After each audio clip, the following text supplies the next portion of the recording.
Guys মেলায় যাচ্ছি কিন্তু মেলার ভিড় রাস্তা মেলা যাওয়ার আগে শিব মন্দির সামনে প্রচন্ড পরিমাণে ভিড়।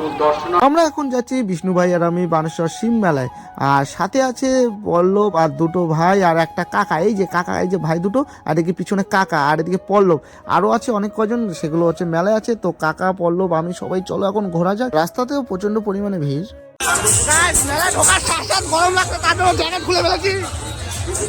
আছি এখন আমরা মেলার গেটে, আর মেলার গেট থেকে প্রচণ্ড পরিমাণে ভিড়টা তো দেখতেই পাচ্ছ, অনেক ভিড় হয়েছে আজকে মেলায়। তো এদিকে তো সাথে এই যে ভাইরা আছেই, তো আরও চলো এখন ঘোরাঘুরি করা যাক। আর এই ভাই বলছে আমাকে এই যে ইসেতে উঠতে, এইখানে উঠতে, কিন্তু কাকা বলছে না ওঠা যাবে না, আমাদের বয়স শেষ হয়ে গেছে। আর আমাদের এই কাণ্ড কারখানার জন্য সবাই আমাদের দিকে তাকিয়ে আছে, আর এই কাকা আমাদের দিকে দেখে দেখে হাসছে, আর হাসতে হাসতে এদিকে খৈনি ডলেই যাচ্ছে। সেখান থেকে চলে আসলাম লটারি, এখানে লটারি কাটলে নাকি মুরগি পাওয়া যায়, আর সেটা দেখার জন্যই আমরা এখানে সবাই এসেছি। মুরগি নেওয়ার জন্য কি করা লাগবে কাকা?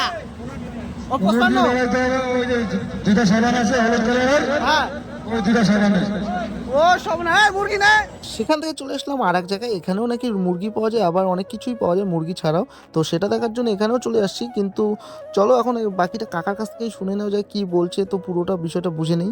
কত টিকিট?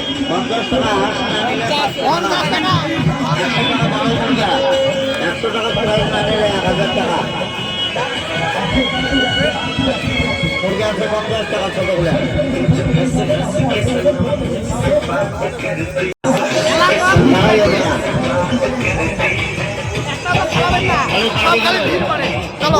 এখন আছি মাম্পিরমা লটের সামনে, তো এখানে প্রচন্ড পরিমাণে ভিড় জমে গেছে, তো এখানে দাঁড়িয়ে আছি, আর মেলার চারদিক তো ভিড়। 124 নাম্বার থেকে মেলা ঘুরতে ঘুরতে হঠাৎ মনে পড়লো ভাইয়ের 2 দিন আগে জন্মদিন ছিল, আর জন্মদিনে খাওয়া দেয়নি, তার জন্য জোর জবরদস্তি তুলে নিয়ে যাওয়া হচ্ছে যে খাওয়ানোর জন্য, কিন্তু ভাই রাজি হচ্ছে না খাওয়ানোর জন্য। তাহলে এখন বার্থডে খাওয়া দিতে যাচ্ছে জিলাপি। কয় কেজি? 1 কেজি জিলাপি। 5 কেজি। চলো জিলাপি, বার্থডে খাওয়া জিলাপি, মাথায় নষ্ট। অবশেষে ভাই রাজি হয়ে গেল খাওয়ানোর জন্য, তো জিলাপির দাম দর করা হচ্ছে, কিন্তু দাম মিলছে না, শেষ পর্যন্ত একখানে মিলে গেল, তো নিয়ে নিল 1 কিলো জিলাপি। তো এখন চলো এগুলো এখন খাওয়া যাক। তো এখন খাওয়ার জন্য তো পুরো যুদ্ধ লেগে গেছে, তো যুদ্ধ করতে করতে খাওয়া চলছে, তো চলো আমরা খেতে থাকি। এই মালের বার্থডে এ খাওয়া দিচ্ছে জিলাপি, কিন্তু কাটা বাটা লাগছে। জিলাপি এদিকে শেষই হচ্ছে না, তো লাস্ট জিলাপিটা খেয়ে সবাই দেখো এখানে কি করছে, জিলাপি খাওয়া শেষ করে এখানে কে গামছা শুকোতে দিয়েছে, আর এখানে সবাই গিয়ে হাত মুছছে, তো পুরো জালি সবগুলোই। তো চলো এখন মেলায় ঘোরা যাক, আর তোমরা চ্যানেলকে সাবস্ক্রাইব করো। দেখা হচ্ছে নেক্সট কোনো মিনি ব্লগে, ততক্ষণের জন্য টাটা বাই বাই।